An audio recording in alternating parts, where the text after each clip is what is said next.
உடனே இவனோடு சண்டை செஞ்சா தோல்வி வந்தாலும் அவனும் உயிரே போனாலும் போவானா, நம்ம அண்ணனை கொண்டவன் நம்மளை கொள்ளாம இருப்பானா அப்படின்னு அந்த கிருமியன்கிற அரக்கன் பார்த்தான். உடனே இருள் வடிவத்தோடு வந்து திரௌபதியை தூக்கி கொண்டு வானத்திலே பறக்கிறான். காப்பாத்துங்க காப்பாத்துங்கன்னு நிறுத்துற பாஞ்சாலி அந்த திரௌபதி கத்துறான். பாவம் அழுதினான். பார்த்தான் பீமன் ஒரே பாய்ச்சலா பாஞ்சு அந்த கிருமியனுடைய மார்பு உதைன்னு உதைச்சான். அவன் கரிகலங்கி போய் பீமன் வந்து அவனுடைய காலை பற்றி கீழே இழுத்தான். திரௌபதியை கீழே எறிந்து விட்டு அந்த நேரத்தில் கிருமியன் பூமியிலே குதித்தான். பாஞ்சாலி பூமியில் விழும்போது அர்ஜுனன் வந்து தாங்கி பிடித்துக் கொண்டான். பூமியிலே குதித்த கிருமியன் அண்டவல்ல அமிடிப்படை செஞ்சு பீமன் மார்ல ஓங்கி ஒரு குத்து வச்சான். அந்த அடிப்பட்ட மாத்திரம் நிலை கலங்கி போனான். அவன் ஒரு பெரிய மலையை பிடுங்கி பீமன் மேலேறிதான். உடனே அவன் கதாயத்தினாலே அடித்து தூளாக்கி விட்டான். பிறகு அவன் தோல் இரண்டும் முறிபட ஒரு உத கொடுத்தவன் பாருங்க. கிருமியன் அந்த உதைக்கு அஞ்சாம வேகமா வந்து பீமன் மேலே விழுகிறான். இருவரும் ஒருவது கருவதுகள் எடும் அருமைய பூமியில அது திறமையெல்லாம் கடிதம் மரணை கொள்வாய்கானே கரிய பெரிய இரு யானைகள் போல மருவிய ஒரு தளரே அந்த குறுகிய வடிவும் பெரிய வயலும் உடையதொடில் மேலும் அந்த மூன்றுயராக மடியவ வந்து பாண்டிய போரிட்டான். அவன் பாண்டிய போரிட்டான்.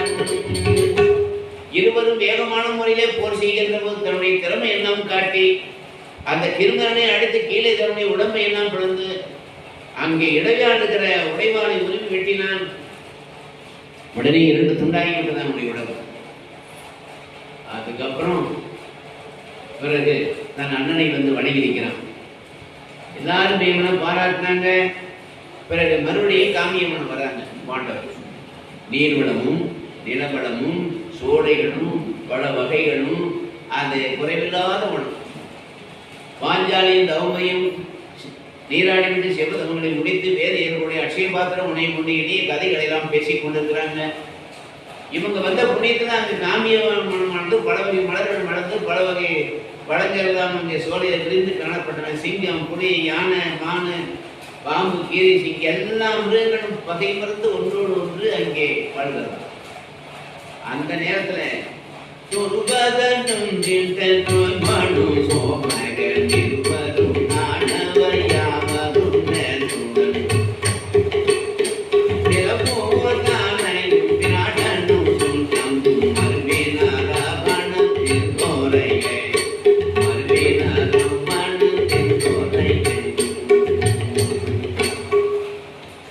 நமது மருவ பிள்ளைகள் எல்லாம் எல்லாவற்றையும் சூதாடி தோற்றுவிட்டு காட்டுக்கு போயிருக்காங்கன்னு பாஞ்சாலன் துருவதான் பார்த்தான்.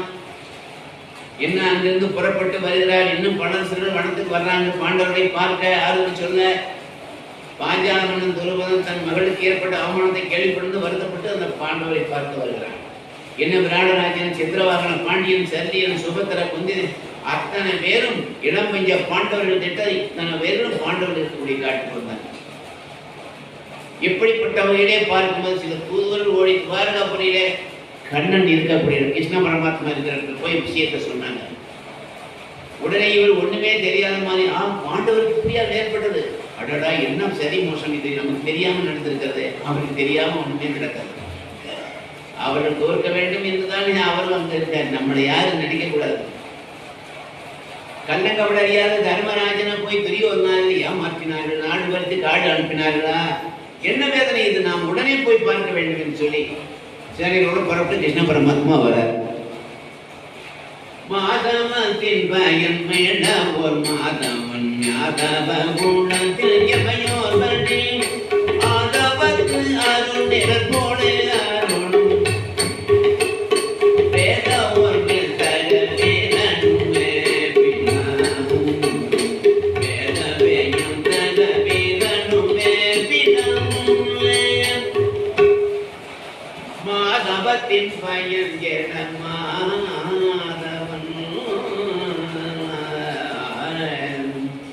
திருமகள் தலைவன் எதோட போன்றார்.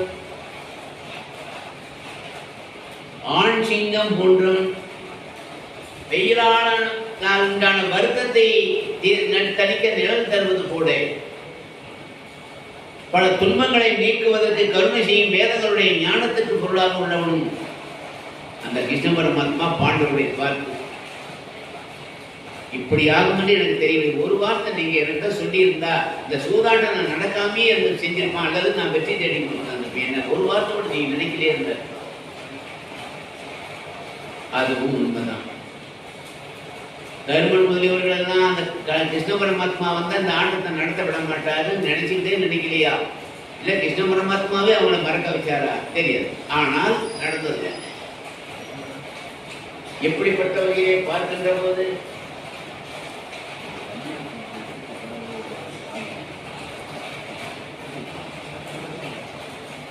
எப்படிப்பட்ட வகையிலே பார்க்கின்ற போது பாஞ்சாலம் பாண்டியன் பிராணன் முதலிய அரசர்களும் கடும் கோபத்துடன் சொல்றாங்க, தர்ம பகுதியே உலகில் உள்ள அரசர்கள் எல்லாம் தங்கள் பங்கைகளை தோல்வியடைய நியாயமான போர் செய்வதனாலும் அப்படி முடியாத சில பேர் உதவியை நாடுவாங்க, உதவியும் கிடைக்காதவர்கள் சூதாளர் போன்ற கொடிய செயல் புரிவார்கள். ஆனால் இது போல போதிலே உங்களை துரியோதனன் வெற்றி கொண்டார். அது ஒரு வகையிலே ஒத்துக்கொண்டாலும் கூட மாது சுரோன்மணியை சபையில் வச்சு துயில் உரிந்தது என்பது ஒத்துக்கொள்ளவே முடியாது யாராலையும்.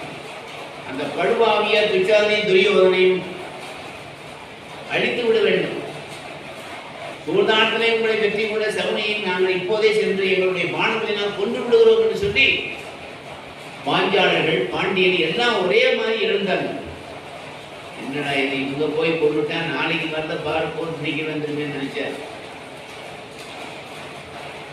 உடனே பொருங்க விடுகை எந்த விடுக எந்த ஒரு வெள்ளியை பின்புற அருமைதன்னை அந்த வஞ்சனமனோடு வஞ்சனம் செய்பவர் கடுவர் என்பது உங்களுக்கு வர கோபம் எனக்கு தான் வருது. ஆனா 12 வருஷம் வனவாசம் புரியோம்னு சொல்லிட்டு வந்திருக்காங்க. அது இடையில போய் நம்ம கெடுக்க முடியுமா? சொன்ன சபதம் என்ன ஆகும்? அதனால நீங்க பொறுங்க, வனவாசம் முடியட்டும், அதுக்கப்புறம் போய் நாடு கேட்போம். புதுக்கலைனா போர் செய்து நீங்க நினைக்கிற மாதிரி உங்க கோபத்தையெல்லாம் அங்கே காட்டணும் என்று சொன்ன உடனேயே எல்லாரும் ஒத்துக்கிட்டாங்க. இப்படிப்பட்ட வகையிலே பார்க்கும்போது பிறகு தருமரை நீங்கள் வருத்தப்படாம சபையிலே பெரியவர்கள் சொன்ன வாங்கும்படி 13 வருஷத்தை 13 நாளா கழிச்சிட்டு வாங்க. துரியோதனன் நாடு கொடுக்காம போனான். அதுக்கப்புறம் இந்த அரசு உதவியோடு அவர்களை எல்லாம் கொன்று நீங்கள் இந்த நாட்டை வாழ வேண்டும் என்று சொன்னார். அதுக்கப்புறம் இளம் பாஞ்சியவனவரை பாஞ்சாலிடத்திலும் உமது தாயை விதுரனிடத்திலும் அபிமன்யு சுபத்திரை பலராமரிடத்திலும் சித்ராங்கதையை பாண்டியனிடத்திலும் விட்டு வைங்கள் இந்த வனவாசம் முடிகிற வரைக்கும் என்று சொல்லி அனைவரையும் அனுப்பி வைத்துவிட்டு இவரும் உடனே புறப்பட்டு போறார். பாண்டவர்களே, உங்களுக்கு ஏதாவது ஒரு ஆபத்து வருகிற போது என்ன நினைங்க. என்னுடைய 12 நாமங்களை நீங்கள் சொன்னீர்களே ஆனால் நான் உடனே புறப்பட்டு வருவேன். நாராயண விஷ்ணு மாதவா கேசவா மசூதனா வாமனா கோவிந்தா திரிவிக்ரம ஸ்ரீரா விஸ்கேசா பத்மனா தாமோதரா 12 நாமங்கள் நீங்கள் சொன்னா போதும், உடனே புறப்பட்டு உங்களுக்கு வந்து ஆபத்தை நீக்கி விடுவேன் என்று சொல்லிட்டு போயிட்டு அதுக்கப்புறம் குந்தி தேவி அனுவதான் அவங்களுக்கு சமாதானம் பண்ணி திரௌபதி அனுப்பி வச்சு. எப்படியெல்லாம் இருக்கின்ற போது பொதுவாக பார்த்தீங்கன்னா பகவானுக்கு தெரியும் ஏன் இவ்வளவு சமாதானம் சொல்லி அனுப்புறாரு. எந்த நேரத்தில் எது நடக்க வேண்டும் என்று அவருக்கு தான் தெரியும். மற்றவர்கள்லாம் ஆத்திரப்படுவார்கள், கோபப்படுவார்கள், இப்போதே பகையை அழிக்க வேண்டும் என்பார்கள். ஆனால் அவருக்கு தெரியும் எந்த நேரத்தில் எப்படி, எந்த நேரத்தில் எது நடக்க வேண்டும் என்று அவருக்கு தெரியும். உதாரணமாக பார்த்தீங்கன்னா ஒரு கல்யாணத்தில் வந்து மங்கள வாத்தியம் வாசிக்கிறது.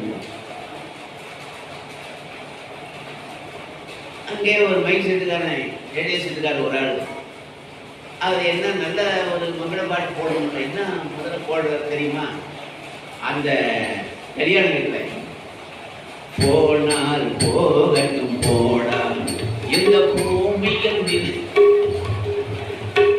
இந்த பூமியில் நிலையாய் வாழ்பவர் யாரடா போனால் போகட்டும். ஆரம்பத்தில் எப்படிதான் இருக்கும் தெரியும். அவரே வந்து ஒரு இளவு கிட்ட ரெக்கார்டு வச்சு அந்த பாடம் ஒப்பாரி வைப்பாங்க. சில இடத்துல கிராமத்தில் பார்த்தீங்கன்னா, டவுன்ல இல்லை கிராமத்தில், அங்க போய் அவர் எப்படி ரெக்கார்டு போடுறாருன்னா மணமகளே மணமகனே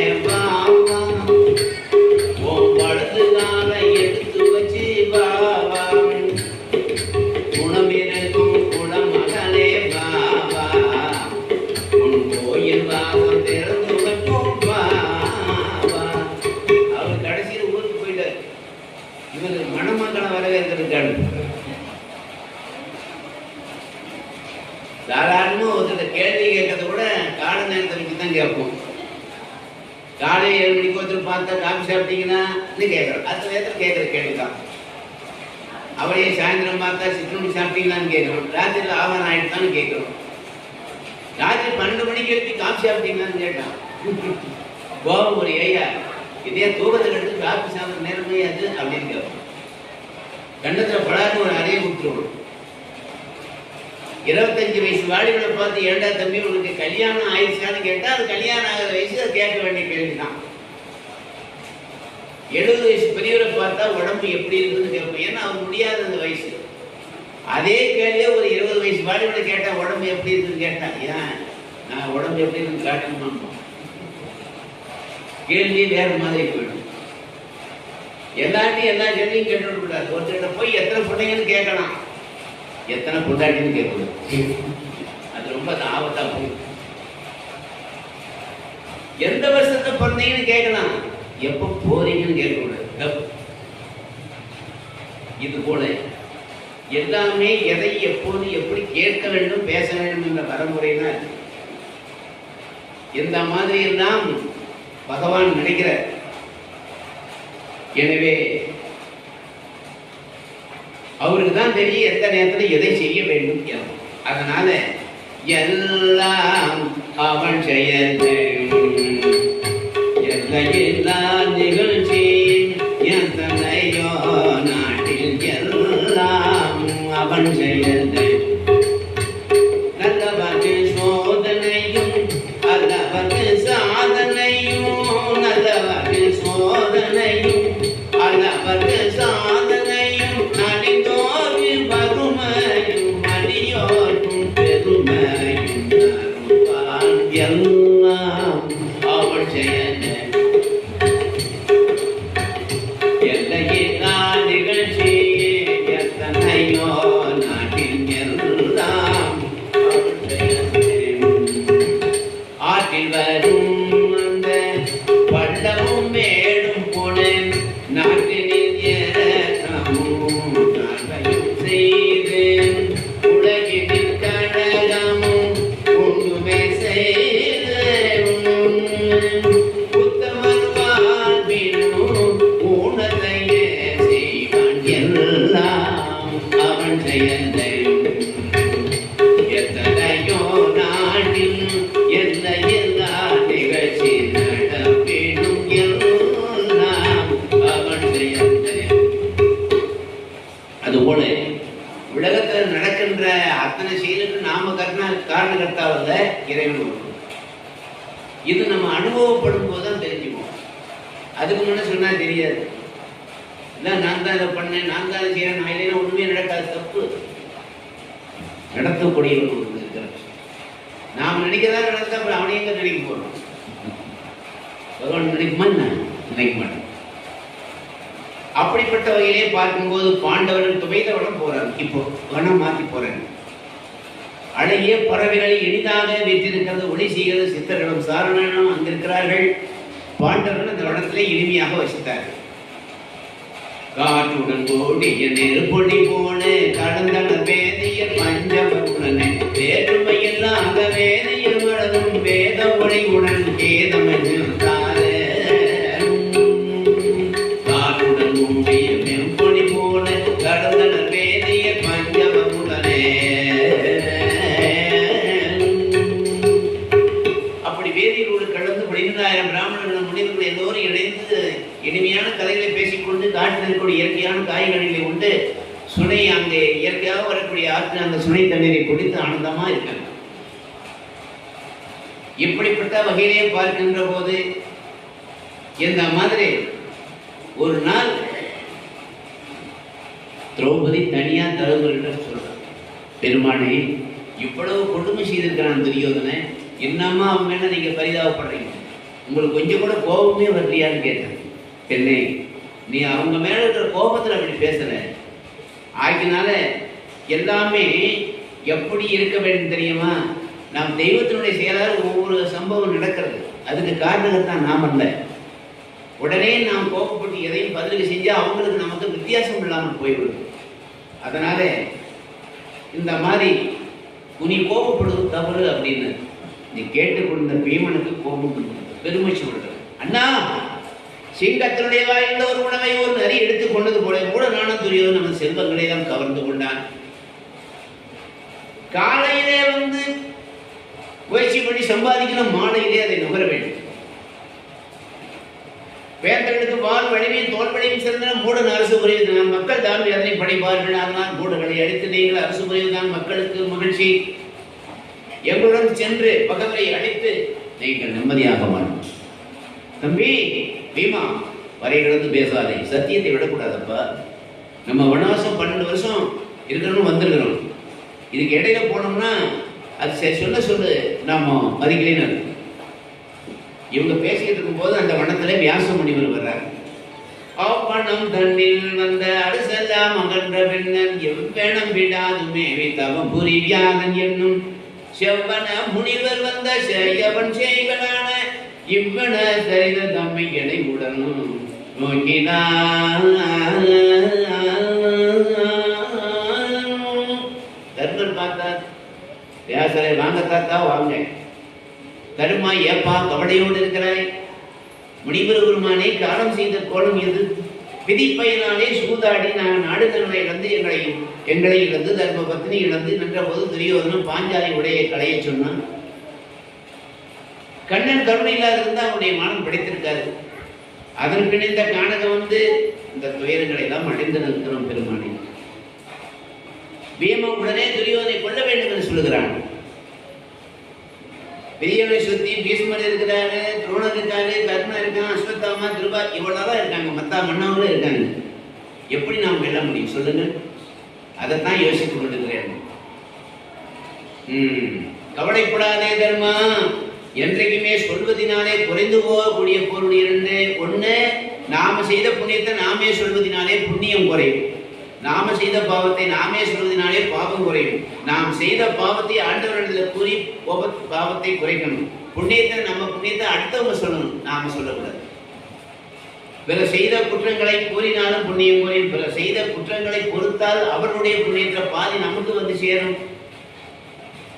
அதனாலே பங்காளினுடைய பகை விட பெரிய பகை இல்லை.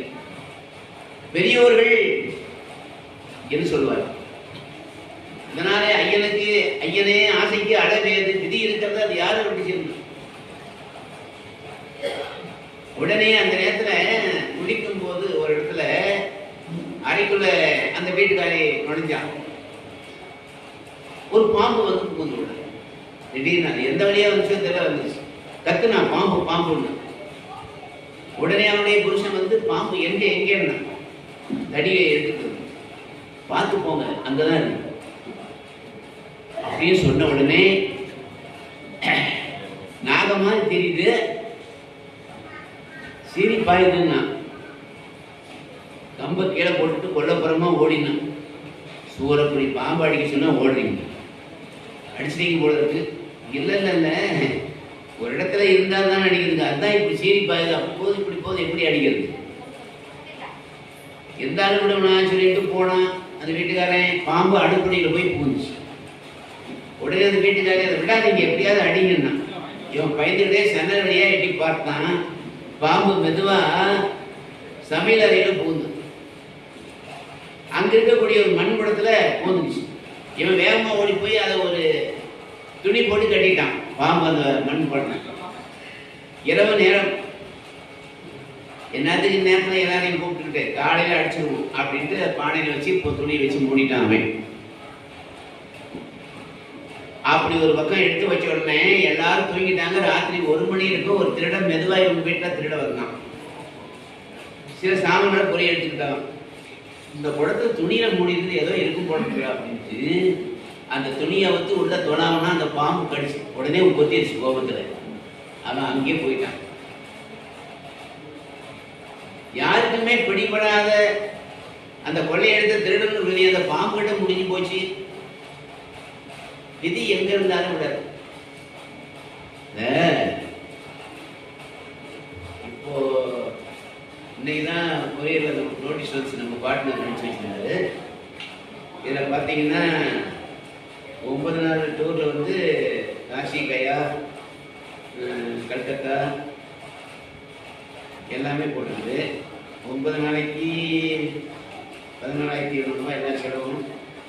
அதுலேயே தொடர்ந்து 16 நாள் போட்டு அது வந்து குருஷேத்திர மகாபாரதம் போல அவமானம் பார்த்து நடுவில் இருக்கிற ஒரு லிங்கம் அதெல்லாம் பார்த்துட்டு வருது. அது வந்து 16 நாள் மொத்தம். இது மாதிரி நிறைய அந்த கயா போகிறது, காசி, அலகாபாத்லாம் போகிறதுல இது 5 யாத்திரை போட்டுருக்கோம். இது வந்து யாராவது போகிறவங்க இருந்தால் மட்டும் கடைசியில் முடிஞ்சு நோட்டீஸ் சொல்லிடுங்க. முன்னே நாங்கள்லாம் காசிக்கு போயிட்டு வந்தோம்னு சொன்னவங்க கூட இப்போல்லாம் காசியில் புதுசாக காசியை புதுப்பிச்சிருக்காங்க மோடியினுடைய தலைமையில். அயோத்தி வந்து புதுசாக கோயில் கட்டிருக்காங்க. அதெல்லாம் பார்க்காதவங்க பார்க்கணும். இந்த அலகாபாத் மட்டும் பிப்ரவரி 26 வரைக்கும் போக முடியாது. ஏன்னா கும்பமேளா நடக்கும். அதனால தான் அங்கே 3ஆவது மாதத்துக்கு போகிற மாதிரி போட்டுருக்கோம். ஏன்னா 12 வருஷத்தோட மகாமக ஒரு பெரிய கும்பமேளா நடக்கும் எங்கே அலகாபாத்தில். அதனால அங்கே போனால் எந்த இதையும் பார்க்க முடியாது அப்படின்னு. அந்த மாதிரி அந்த கயா போறவங்க பல்குடி நதியில நீராடி விஷ்ணு பாதத்துல அச்சய விளக்கினுடைய கீழ் புதிரெடுக்கிற பிண்டம் எழுப்பார். அப்பொழுது யாத்தினுடைய நினைவுக்கு அறிகுறியாக நம்மிடத்துல ஆசாபாசங்களை ஒன்று விட்டுட்டு வரணும். இப்பொழுதுதான் யாத்திரை தங்களுக்கு பிடிக்காத காயில ஏதாவது ஒண்ணு கடியில ஒண்ணு இலையில ஒண்ணு விட்டுட்டு வருவாங்க. எங்கே கயாவில் ஒரு கருமி தன்னுடைய மனைவியோட காசி யாத்திரை போயிட்டு கயாவுக்கு போனா அங்குள்ள அந்த பண்டாவுக்கு தமிழ் தெரியாது. பிண்டம் போட்டு முடிச்ச உடனே கருமியை பார்த்து காயில கனியில இலையில ஏதாவது ஒன்று விட்டுணும்னு சொல்லி அந்த பண்டாங்கிற சொல்றாரு. பண்டானா நம்ம பூசாரி சொல்றோமே இது மாதிரி. அந்த கருமிக்கு எதையுமே விட மனசு வரல. இவர் சொல்றாரு, கேட்கிறாரு, ஐயா ஒத்த வரங்காயே விட்டு விடுங்கன்னு அவர் சொல்றாரு. பண்டா எங்க வீட்டிலே காய்க்கிறங்க, அது எப்படிங்கிற எங்க வீட்டிலே காய்க்கிறோம். சரி, இறந்த பழத்தை விட்டு விடுங்க. எங்க மரம் எங்க வீட்டு வாசப்படியில் இருக்குது, அது எப்படி விடுதுன்னா அப்படியே ஒன்னொன்னா சொல்ல எங்க வீட்டுக்குன்னே சொல்லிட்டு வந்தேன். அப்புறமா பார்த்தா பண்டா கோபத்தோட, யோ எதையாவது விட்டு தொலையா, சும்மா எல்லாம் எங்கிட்ட இருக்குதுங்கிட்ட அப்படின்னு சொன்னோன்னு அவன் சொல்றான், நான் மானத்தை விட்டு விடுறேன்னா.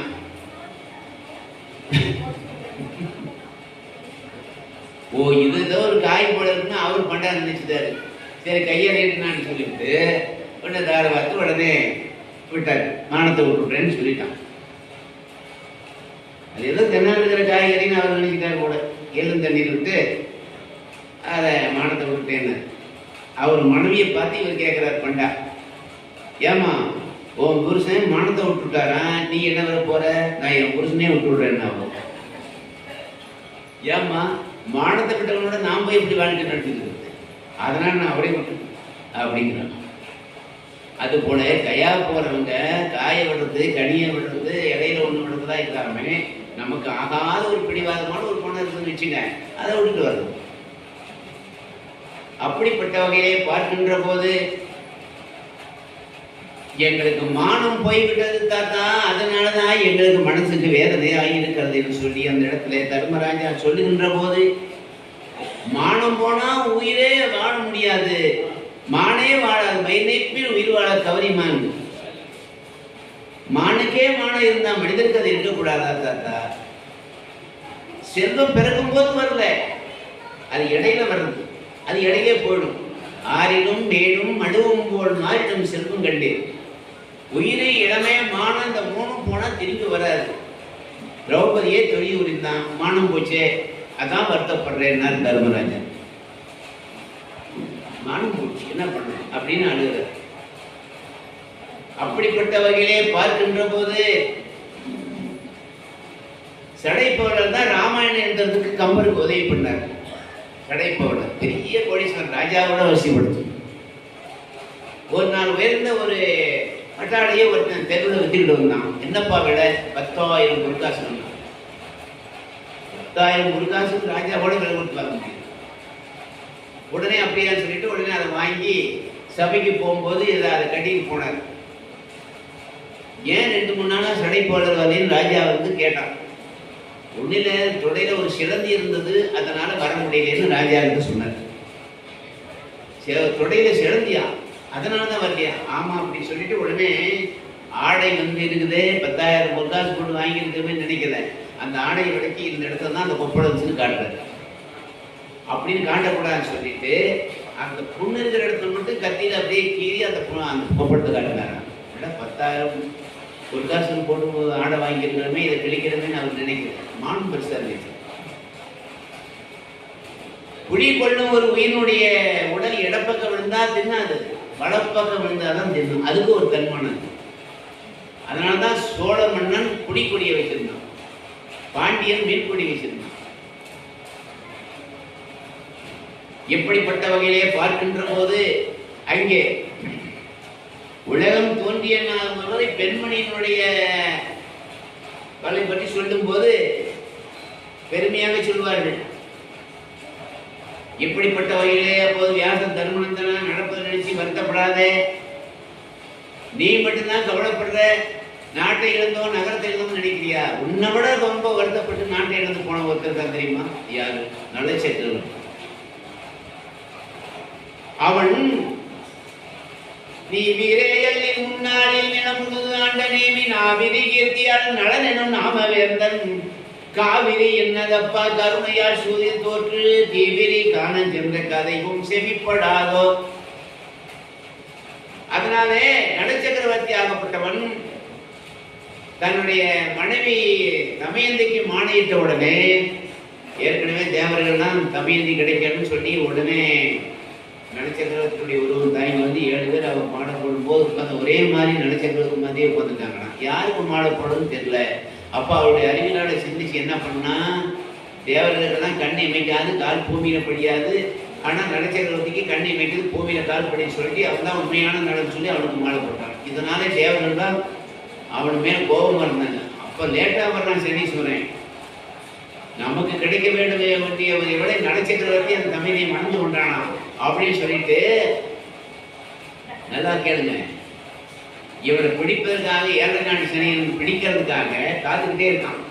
அதுக்கு ஏதாவது வழி கிடைக்கும். ஒரு நாள் நலச்சக்கரவர்த்தி காலை அளம்புகின்ற போது குதிங்கால ஒரு சொட்டை விழுந்துச்சு, அந்த இடத்துல தண்ணி படலை. அந்த நேரத்தில் அது வழியாக இவனை பிடித்து கொண்டானா சனீஸ்வரன். அதான் கைகால் கலவுக்குள்ள சுத்தமாக கலந்து கொண்டான், கொட்டை கிட்ட விடக்கூடாது. அப்படிப்பட்ட அவன் புட்கரன் என்ற மன்னன் மூலமாக தன்னுடைய நாடு நகரங்களிலிருந்து தன் மனைவி இழக்கல, மனைவி மக்களோடு நாட்டை விட்டு போயிட்டான். போய் காட்டுல போய் எவ்வளவு கஷ்டப்பட்டான். அது பட்ட கஷ்டம்லாம் நீங்க பட்ட கஷ்டம் ஏமாத்தணும். அவன் படுற கஷ்டம்லாம் சொல்ல முடியாது, அவ்வளவு கஷ்டப்பட்டான்.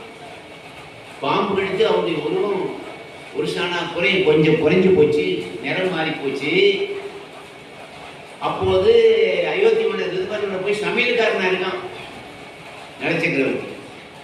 அப்புறம் கொஞ்ச காலம் போன உட்பாடுதான் சனீஸ்வரனுடைய ஆதிக்கம் குறைய, பிறகு அவன் வந்து திருப்பவும் மாமனார் வீட்டில் இருந்து கொண்டு, அதுக்கப்புறம் சனீஸ்வரனே சரணடைஞ்சு உன் பேரை சொன்னவன கூட நான் இனிமேல் பிடிக்க மாட்டேன்னு சொல்லிட்டு அவன் போக, அப்புறம் படையெடுத்து அந்த புட்கர மன்னனை வென்று தன்னுடைய நாட்டை அடைந்தான். தர்மனை உன்னை விட கஷ்டப்பட்டவன் நல்லது, அதனாலே நீ தான் கஷ்டப்படுற, சூதாட்டத்தில் வந்து நீ நடிக்காது என்று அவருடைய வரலாற்றையெல்லாம் சொல்ற. தன்னை விட கஷ்டப்படுறவனை பார்த்து நம்ம மனசு நிம்மதி அடையணும், கொஞ்சம் ஆறுதல் அடையணும் தான் அந்த மாதிரி வரலாறு தான் சொல்றது. இப்போ நமக்கு நடக்கிறதுக்கு ஆண்டவர் நல்லா காலம் கொடுத்துட்டாங்கன்னா நடக்கவே முடியாம 2 காலத்துக்காக ஒரு மரத்தடியில் போதா நம்ம என்ன நினைப்போம், நம்ம நடக்கிறதுக்காக ஆண்டவர் காலம் கொடுத்துட்டாரு அப்படின்னு நினைப்போம்ல. அப்படி இப்படிப்பட்ட வகையிலே பார்க்கின்ற போதே அப்ப சொல்ற,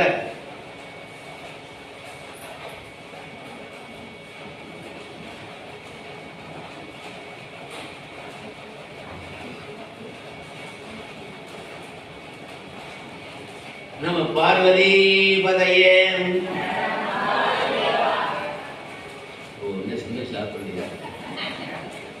சாப்பிடுறா. ஆகவே தர்மநந்தனா துரியோதனன் அசத்தியன் துரோணன் சொன்ன அந்த 13 வருஷம் வந்து கடந்து நகரங்களையெல்லாம் கேட்டாலும் துரியோதனன் கொடுக்க மாட்டான். 13 வருஷம் கழிச்சு போனவரும் துரியோதனன் நாடு கொடுக்க மாட்டான், எனக்கு தெரியும். அந்த மும்மூர்த்திகளே வந்து சொன்னாலும் நாடு கொடுக்க மாட்டான். போரிலே வந்து அங்கே உயிரையும் தருவான அந்த கெட்ட எண்ணம் உடையவன் சுயபலம் துணைபலம் எல்லாமே உடைய துரியோதனன் அவனை சாதாரணமாக நினைக்க முடியாது. எனவே அவனை பகைப்பதற்கு ஒரே ஒரு மார்க்கம் மட்டும்தான் உள்ளது, பகை முடிப்பதற்கு. என்ன? அதாவது சிவபெருமானை நோக்கி அர்ஜுனன் போய் தவம் செய்து பாசுபதம் வாங்க வேண்டும். அப்பதான் துரியோதனனுடைய பகையை முடிக்க முடியும். அதுல உங்களுக்கு பொருத்தமானவன் யாருன்னு கேட்டா அர்ஜுனன் மட்டும்தான். மிக சிறப்பான முறையில என்ன வந்தாலும் கவனித்துக் கொண்டு தவம் செய்து ஈஸ்வரனிடத்திலே பாசுபதம் சொல்லிவிட்ட உடனே அர்ஜுனன் உடனே வியாசரை வணங்கி, சுவாமி தங்கள் திருவாக்கால் நான் தான் தவம் செய்வதற்கு ஏற்றவன் என்று சொல்லிவிட்டீர்கள், அது எனது புண்ணிய பயன். தங்கள் வாக்குப்படி சிவபெருமானை நோக்கி தவம் செய்வதற்கு திருவள்ளுவர் புரிய வேண்டும் என்று கேட்கிற போது வியாசர் அர்ஜுனனை ஸ்நானம் பண்ண வர சொல்லி அவன் காதிலே பிரஸ்மதிங்கிற ஒரு மந்திரத்தை உபதேசம் பண்றார். பிரஸ்மதி ஆகினாலே தர்மநந்தனா கவலைப்படாது. சிவனை நோக்கி தவம் செய்து பாசுபதம் பெற்று புவனத்தையும் புல்லர்களையும் வெல்லும் வல்லவன் இந்த அர்ஜுனன் ஒருவன் தான். ஆகையினாலே உன்னிடம் ஒரு குறை இருக்குது, என்ன தெரியுமா? யார் வந்தாலும் உன் குறையை அவங்ககிட்ட சொல்லி முறையிடுற, அது உன் போன்ற அரசனுக்கு தகுதி இல்லை, நீ பேரரசன். ஆகினால மன வருத்தம் அடைய வேண்டாம் என்று கூறி ஆசீர்வதித்து சென்ற தர்மராஜனை பார்த்து, அர்ஜுனா விஷ்ணு சுரூபமான வியாச முனிவரே சொல்லிட்டாரு, நீ தான் இந்த இடத்துல வந்து தவம் செய்வதற்கு உகந்தவன் என்று. அதனாலே உன் பாக்கியம் தான். அதனால ஒரு வாக்குப்படி நீ போய் தவம் செய்து அந்த இடத்துல சிவத்தை கண்டு பாசுவதம் பெற்று வருவாய் என்று தர்மர் ஆசீர்வாதம்.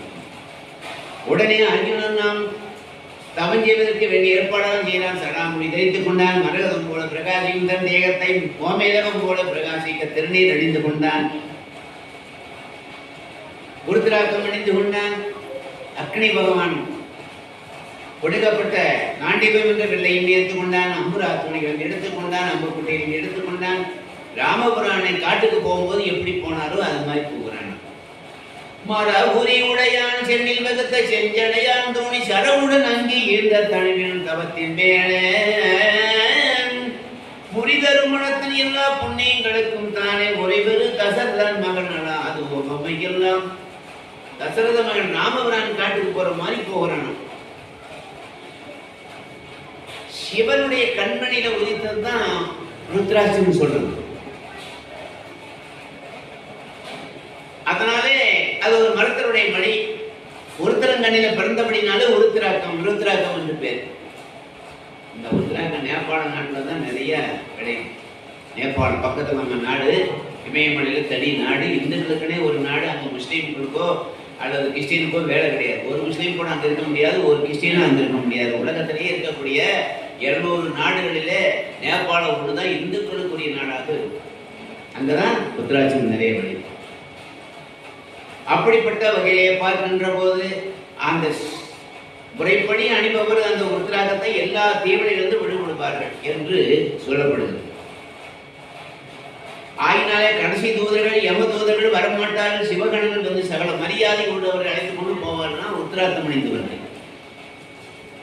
இப்படிப்பட்ட வகையிலே பார்க்கின்ற போது அந்த ருத்ராட்சனுடைய பெருமை அப்படி. அதனால அதையும் அணிந்து கொண்டார். யார்? அர்ஜுனன். உடனே அண்ணனிடத்திலே விடைபெற்றுக் கொண்டு சகோதரத்திலே விடைபெற்றுக் கொண்டு வடதிசை நோக்கி போகிறார். உத்தரதிசை வடக்கு. நெறிகிரபுரத்தும் ஓசை நுரைகுணா நெருக்கமிக்க செய்தருமணமும் திங்க செல்து திருச்சை சாரல் பொறைகளும் வெம்பிசாசோடு பூதம் மூடிய கையார் உரைதறி குவள நீங்கி உத்திர முடிவு கண்டான். இருபுறமும் ஊசி நுழைந்து கூட இடமில்லாம நெருக்கமான காடு புதர்கள் நுழைஞ்சி ஒரு இடத்துல படுத்துட்டே போறாங்க. காடு புதர் ஒரு இடத்துல உட்கார்ந்துட்டு போறாங்க. இந்த மாதிரிலாம் அவ்வளோ பயங்கரமான காட்டுல சென்று விடுகிறார். யானைகள் ஒரு இடத்துல பிடிகின்றது, சிங்கங்கள் முழங்குகின்றது. அதை கேட்டு நடுங்காம போறான். பல வனங்களையும் கழிக்க பார்த்து கொண்டு போகிறான். வழியிலே சாசு குளம் போதகர்கள் வந்து எதுக்கு நிற்குது? இவன் பயப்படல, நீங்களும் பயப்படல. நான் சுதாரிச்சுட்டு இப்ப இப்படித்தான் பண்ணுவார் அடிக்கடி. நம்ம கொஞ்சம் எச்சரிக்கையா இருக்கணும். உங்களுக்கு ஒரு எச்சரிக்கை வந்துச்சு. ஆகவே சிங்கம் சண்டை செய்வதையும் போர் செய்யும் புலிகளையும் பார்த்து வியந்து உதிர்ந்து கொண்டிருந்தான். பஞ்சாட்சரத்தை மனம் செய்து கொண்டு போகிறான். ஓம் நமச்சிவாய வாழ்க, நாதந்தால் வாழ்க, எம்மை பொழுதும் நெஞ்சில் நீங்காதான் தால் வாழ்க, கோவலி ஆண்ட குருமனிதன் தான் வாழ்க, ஆகமும் ஆகின்ற கண்ணிப்பான் தால் வாழ்க, ஏகன் அநேகன் இறைவனடி வாழ்க, வேகம் எடுத்தாண்ட வேந்தனடி வெல்க, பிறப்பருக்கும் பிஞ்சகன் வேகன் வெல்க, கொடுத்தாருக்கும் சேயோந்தன் பூங்கலர்கள் வெல்க, கரம் உயிப்பார் உண்களன் கோன்களர்கள் வெய்க, சிரம் உயிப்பார் உங்க வைக்கும் சீரோன்களர் வெல்க, ஈசனடி போற்றி எந்தையடி போற்றி தேசனடி போற்றி சிவன் சேவடி போற்றி நேயத்தே நின்ற நிபுணன் அடி போற்றி மாய பிறப்பருக்கும் மன்னன் அடி போற்றி சீரார் பெருந்துரை நந்தேவன் அடி போற்றி என்று சிவபுராணத்தை ஓதிக்கொண்டு போகிறான். சிவபுராணத்தை முழுசா ஓதிக்கு போறான். எப்படிப்பட்ட வகையிலே பார்க்கின்ற போது அங்கே சிவனுடைய நாமத்தை தவிர வேற ஒன்றும் நினையாதவனாகி அதையே சொல்லிக் கொண்டு போகிறான். தவத்துக்கு ஒருவர், தமிழுக்கு இருவர், முத்தமிழுக்கு மூர்த்திகள் நாட்டிலே எவருக்கும் தேவை 4 வேதம், உலகம் வாழ வேத பஞ்சபூதம், மனிதன் உலகுக்கு தேவையானது ஆதாரம் மாறு, நம்மை விடாது 7 பிறவிகள், எம்மை காத்து இருப்பது 8 திசைகள், நம்மை ஆட்டி வைப்பது நவக்கிரகங்கள், நம்மை பற்றி இருப்பது 10 பற்று. இறைவனை பற்றினால் அந்த பற்று விடும். அது எப்படியாக அங்கிருந்து நேராக அங்கிருந்து போகிறான். அதிசயமயம் அரசவன் படைந்து மிக்க பக்தியோடு பயந்த அம்மை தன்னை பயந்த குன்று போற்றி சத்திய விரல் நம்பிதவோ பணம் தோறும் தங்கள் முத்தனர் விழப்போல் பாதம் முளரிகள் முடிமேல் கொண்டான்.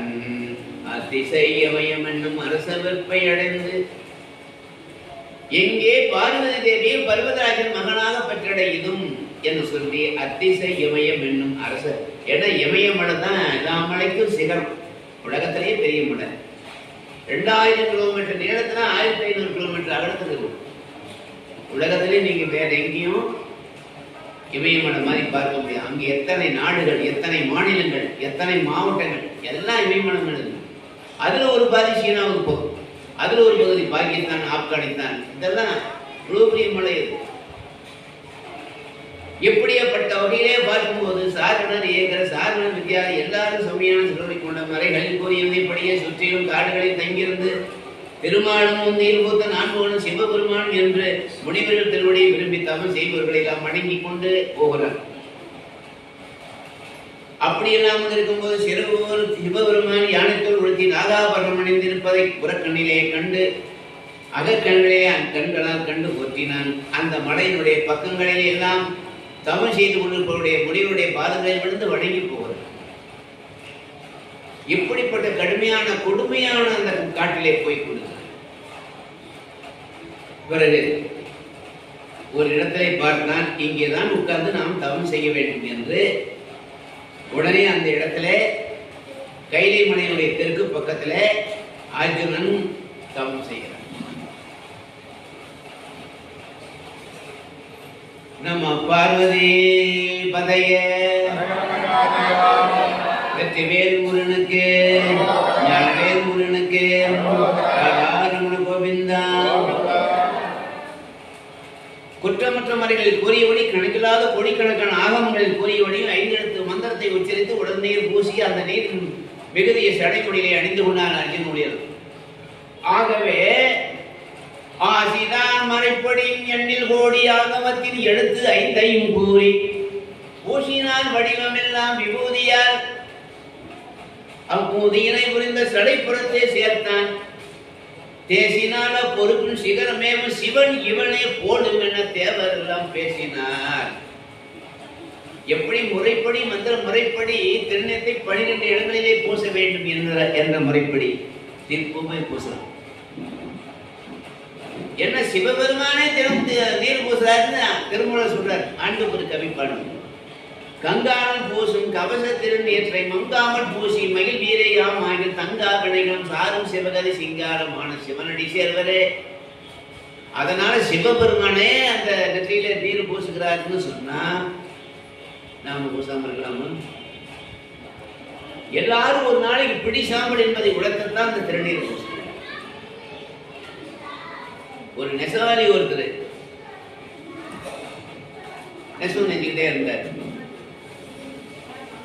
அந்த அம்மா ரொம்ப பக்தி, அந்த வீட்டில் அவருக்கு சம்சாரம். அப்போ இவர் என்ன பண்ணுவாரு, காலையில இருந்துச்சு மூஞ்சி கழிக்கிட்டு உடனே பழைய கொடுப்பான். அந்த அம்மா சாப்பிட்டுட்டு நெசவு நெய்வார். இப்பதான் பௌர்ணமா போன கை தெரியும். எப்படி இருக்கும்போது அந்த அம்மா வந்தா, ஏங்க காலையில் இருந்துச்சு பல்லு வலிக்கிட்டு உடனே திருநீர் பூச்சிக்கிட்டு தெய்வத்தை நினைச்சிட்டு அப்புறமா நீங்க உட்காந்து தொழில் பண்ணுங்களேன்பா. அதுக்கெல்லாம் எங்க அடி நேரம் இருக்குது. என்னமோ நீ தான் எல்லாத்தையும் சேர்த்து கும்பிடுற தேவை பூச்சிக்கிற, நான் மட்டும் என்ன அப்படிலாம் சொல்லக்கூடாது. நான் சாப்பிட்டா உங்களுக்கு பசிக்காம இருக்குமா? நான் கும்பிட்டா எனக்கு புண்ணியம், நீங்க கும்பிட்டா உங்களுக்கு புண்ணியம். இப்ப என்னதான் சொல்ல வர்றேன், பக்கத்துல ஒரு பிள்ளாரத்தில் ஒரு பெயவர் வந்து மண்ணுப்பாண்டி செய்யறாரு. ஆமா, தினமும் இந்த சென்னலை தட்டிங்கன்னா அவர் முகம் தெரியும். சரி, அந்த முகத்துல நீர் பூசிருப்பாரு, அதை பார்த்துட்டு அதை சாப்பிட்டுக்கணும். இது வேணா செய்யணும், இதை வேணா செய்யணும். தினம் வந்து காலையில பல்லு விலைக்கு மூஞ்சி விட்டு உடனே அந்த சென்னல் திறந்தா அந்த உடைய அவர் நீர் பூசி செட்டி பாண்டியெல்லாம் கட்டியிருப்பார். சரி, பழைய கொண்டா சாப்பிட்டு வேலை செய்வார். இதெல்லாம் இப்படி இருக்கக்கூடிய அந்த சமயத்துல ஒரு நாள் அந்த உடையார் என்ன பண்ணாரு, மண் எடுத்துக்கு ஏறி போயிட்டாரு. அவர் முகத்தை பார்த்து தானே இது சாப்பிடணும்னு வருதான். அன்னைக்குன்னு காட்டி அவர் மண் எடுத்து போயிட்டாரு. ஏன் அவர் இல்லை, ஏரிக்கு எங்க போயின்னு கேட்டாரு. ஏரிக்கு மண் எடுத்து போயிட்டாரு வண்டியோட. இவரு ஓடுறாரு ஏரி. அங்க போய் பார்த்துட்டு வந்துதான் சாப்பிடணும் அப்படின்னா. அங்க போனா இவர் போய் மண்வெட்டியில வெட்டுறாரு. களிமண்ணை வெட்டி பானை செய்யறது. வெட்டும் போது ஒரு பானை ஒண்ணு வெங்கட பானை தென்படுது. கணீர்னு செய்யும். உடனே கொஞ்சம் சுத்தியும் வெட்டி எடுத்து பார்த்தா அப்படியே ஒரு வெங்கட பாத்திரத்து நிறைய அப்படியே தங்க காசு இருக்கு. அது அந்த காலத்துல எல்லாம் பேங்க் இல்லை, இந்த மாதிரி ரூபாய் நோட்டு காகிதம் கிடையாது. எல்லாம் தங்கம் வெள்ளி வைரம் நவரத்தங்கள் இதுலதான். அதனால என்ன பண்ணுவாங்க, திருடருக்கு பயந்து பூமி கூட புதைச்சி வச்சிருவாங்க. அதனாலதான் சில பேர் புதைய தெரியும். இப்ப இருக்கிற நோட்டுல கொண்டு போய் மண்ணில் புதைச்சி வச்சா அவ்வளவுதான். அப்படிப்பட்ட வகையிலே பார்க்கும்போது ரொம்ப சந்தோஷம். ஆஹா, நம்ம இவ்வளவு நாளா கொண்டதுக்கு ஆண்டவர் ரொம்ப நல்ல நமக்கு நன்மை செஞ்சுட்டாருன்னு யாராவது பாக்குறாங்கன்னு மேல பழத்திருந்து அப்படி மேல அண்ணாந்து பார்த்தாரு. யார் அந்த உடையாரு பார்த்தா இந்த நெசவாடி என்ன பண்றாரு, நீர் பூசணம் தானே பார்க்க வந்தாரு. இவர் அண்ணாந்து பார்க்க, அவரு இருந்து எட்டி பார்க்க, இவர் நீர் பூசணம் பார்த்துட்டு ஓடுறாரு. நம்ம புதையில் எடுத்ததாண்டா இவன் புதுல போடுறான் அப்படின்னு. அடை நெல்லியாயோ நெல்லு உனக்கு கொஞ்சம் கொடுக்குற இது. அவர் போயிட்டார். இவர் பயம், எங்கேயாவது கிராம அதிகாரி வெட்டியானை ஒன்றா தெரிஞ்சதுன்னா கொண்டு போய் கவர்மெண்ட் அங்கே அதிகாரிகளை ஒப்படைச்சிருவாங்கன்னு பயந்துக்கிட்டு வேகமாக வண்டியில் வச்சுட்டு வர்றாரு. வந்த உடனே என்னங்க பாரதி, நீ சொன்ன மாதிரி செஞ்சதுனால ஆண்டவன் எனக்கு புதையல் கொடுத்துட்டாரு. ஆனால் பக்கத்து கொடுத்தாருன்னு பார்த்துனா அவனுக்கு ஏதாவது கொடுத்து வாய் அடைக்கலைன்னா எல்லார்ட்டையும் போய் சொல்லிடுவானே. உடனே அந்த இடத்துல வந்து அந்த அம்மா, அந்த வீட்டுக்காரம்மா இங்கே நெசவாளிகளுடைய மனைவி கூப்பிட்டு இந்த மாதிரி நடந்துச்சுமா, உங்களுக்கு ஏதாவது கொஞ்சம் கொடுக்கலான்னு நினைக்கிறேன் எப்படின்னாங்க. சரிம்மான்னு சொல்லிட்டு அந்த அம்மா அவங்க கொடுக்கறத வாங்கி வச்சுக்கிட்டாங்க. உடனே புருஷனை கூப்பிட்டா, பார்த்தீங்களா தினம் நீர் பூசிட்டு நம்ம தொழிலை தொடங்கணுங்கிற ஒரு காரணத்தை செய்துவிட்டு போகும்போது நமக்கு பதில் கொஞ்சம் கிடைச்சிருக்கு. இன்னும் நம்ம உண்மையாகவே நீர் பூசி பகவானை நினைச்சிட்டு வந்தா இன்னும் எவ்வளோ பெரிய மேன்மை நமக்கு கிடைக்கும் அப்படிங்கிறத சொன்னோம்னா அப்பதான் அவன் நினைச்சு சிந்திச்சான். அது போல அப்படிப்பட்ட வகையில இந்த மாதிரி விபூதி வந்து அவ்வளவு சிறப்பானது.